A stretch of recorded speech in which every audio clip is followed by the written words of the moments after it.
Buenas tardes, San Luis Potosí. Bienvenidos a La Zona de Noticias, donde exploraremos las raíces de nuestra historia. Hoy viajaremos a la época prehispánica para descubrir las civilizaciones que florecieron en Mesoamérica antes de la llegada de los españoles. Comenzamos con los olmecas, la cultura madre de Mesoamérica, conocidos por sus enigmáticas cabezas colosales. Luego, los mayas con sus avanzados conocimientos en astronomía y matemáticas, y los teotihuacanos, constructores de imponentes pirámides. Finalmente, los mexicas, fundadores de Tenochtitlán, una ciudad que asombró a los conquistadores por su grandeza y organización.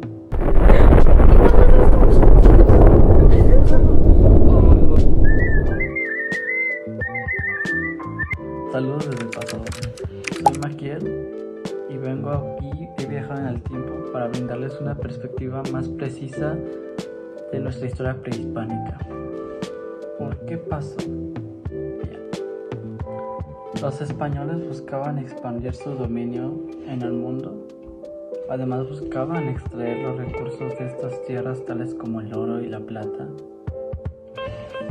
Otro de sus principales objetivos fue difundir la religión católica, por lo dicho de que consideraban sus almas impuras y la única manera de poder salvarlas era a través de la religión. Además de que su ambición de poder y su creencia de una superioridad cultural fue lo que motivó a la conquista aquí en México. ¿Quiénes fueron los principales protagonistas de este periodo de la historia de México? Iniciando por Hernán Cortés, que fue quien lideró la conquista de México y quien logró la caída de Tenochtitlan. También Moctezuma II fue una persona importante, ya que fue él quien luchó contra los españoles, quien estaba en el mando, quien estaba en el poder cuando los españoles llegaron aquí a México. La Malinche o Malintzin, que fue una consejera y la traductora indígena de Hernán Cortés, lo que lo ayudó mucho a hacer los acuerdos y los tratados con los grupos indígenas contrarios o rivales a los mexicas. También, muy importante, los grupos tlaxcaltecas y otros grupos rivales de los mexicas fueron grupos clave para la caída de Tenochtitlan y del Imperio Mexica. Una pequeña pausa para explicar mi vestuario de esta noche. Primero, una pluma que quise simbolizar un tocado que usaban los antiguos mexicas para distinguirse entre los demás, como los sacerdotes o los políticos, que dependía cómo era tu tocado, tu tipo de clase social. Yo usé una pluma de pavo real. Otra cosa fue este collar que tal vez no se vea mucho, que si se logra apreciar bien es un colmillo de jaguar, ya que los mayas atribuían a los animales ciertas virtudes o emociones o comportamientos, ya que el jaguar se considera como algo también como sagrado. Igual era un comportamiento feroz, violento, fuerte, y creían que las partes de su cuerpo pues contenían ese tipo de comportamiento. Entonces pues un colmillo, un cuarzo azul, porque también las culturas prehispánicas creían que diferentes piedras preciosas significaban diferentes tipos de protección, o traían diferentes tipos de cosas, yo soy un cuarzo azul, pero también podría ser la obsidiana o el jade, que eran más utilizados. Y esto, que es nuestro acompañante de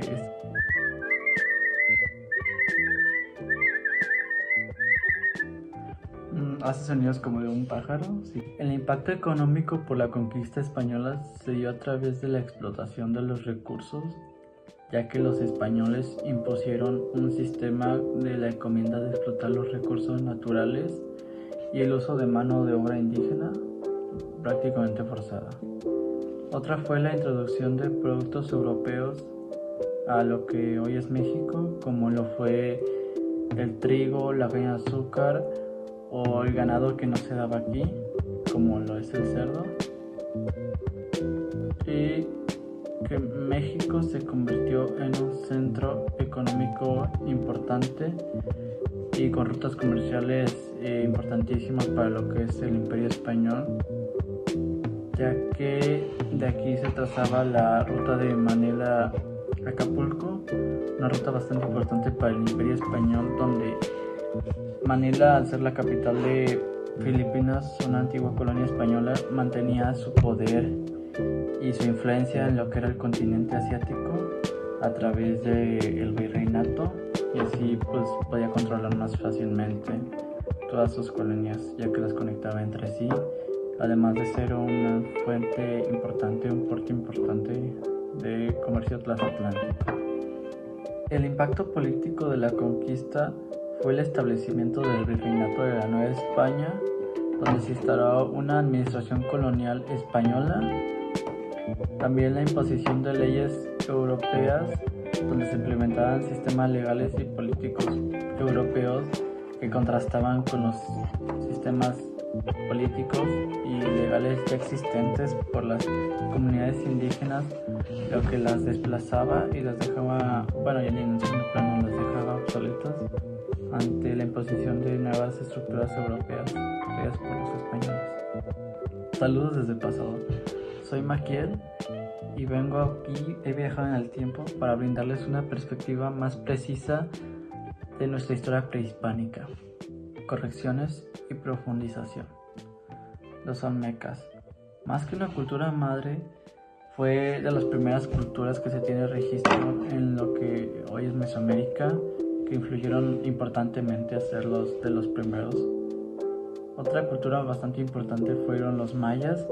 No se extinguieron, no se acabaron, de hecho sus descendientes aún viven en regiones como Chiapas o Yucatán, donde mantienen sus lenguas y tradiciones a pesar de la gran cantidad de tiempo que ha pasado desde la conquista y todos los cambios que ha sufrido el mundo. Yucatán preserva sus lenguas y tradiciones.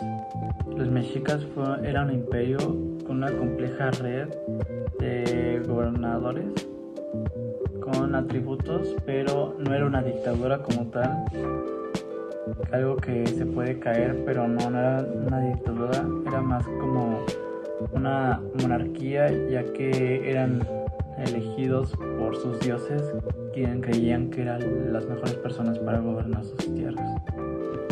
Cosmovisión y astronomía.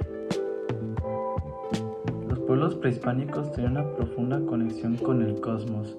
Por ejemplo, los mayas tenían un gran conocimiento sobre los eclipses y los movimientos planetarios, acertándolos con gran precisión, incluso comparados con sistemas tecnológicos astronómicos de la época europeos. Otro punto es el impacto social, ya que se dio a través del mestizaje, ya que a través de la mezcla de las diferentes culturas que llegaban aquí al actual México, se crea una nueva identidad mestiza por parte de lo que eran los españoles, los indígenas tradicionales de aquí y los africanos traídos para suplementar la mano de obra. Creó esta nueva identidad, por así decirlo, única. Luego los españoles también implementaron como un cambio social el sistema de castas, este sistema de estratificación social, donde se definía por tu origen étnico.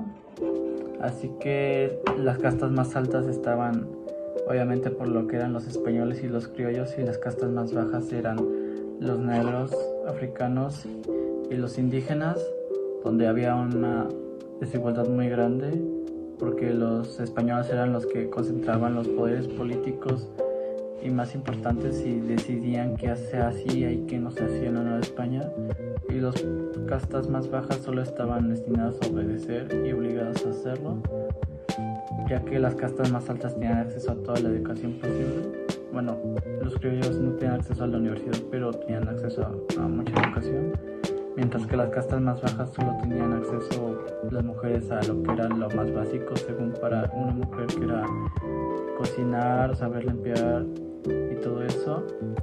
Y la educación que se le impartía a las castas más bajas era a través de las iglesias, los misioneros, por la evangelización. Otra parte es importante, la evangelización por parte de la Iglesia Católica, ya que, recordando, se creía que estas nuevas personas para los españoles, que eran las comunidades indígenas, eran impuros, y la única manera de salvar sus almas era a través de la evangelización, de convertirlos a católicos y así poder salvar todas sus almas, ya que desempeñó un papel central la Iglesia Católica y la evangelización, pero aunque fue la conquista, ya que fue la parte más social, fue la manera de conquistar socialmente a los indígenas que ya estaban establecidos aquí y en transformar sus ideas y principalmente su religión. ¡Increíble! Gracias, Maquiel, por esa valiosa información desde el pasado. Nos despedimos invitándolos a reflexionar sobre la riqueza de nuestras raíces prehispánicas.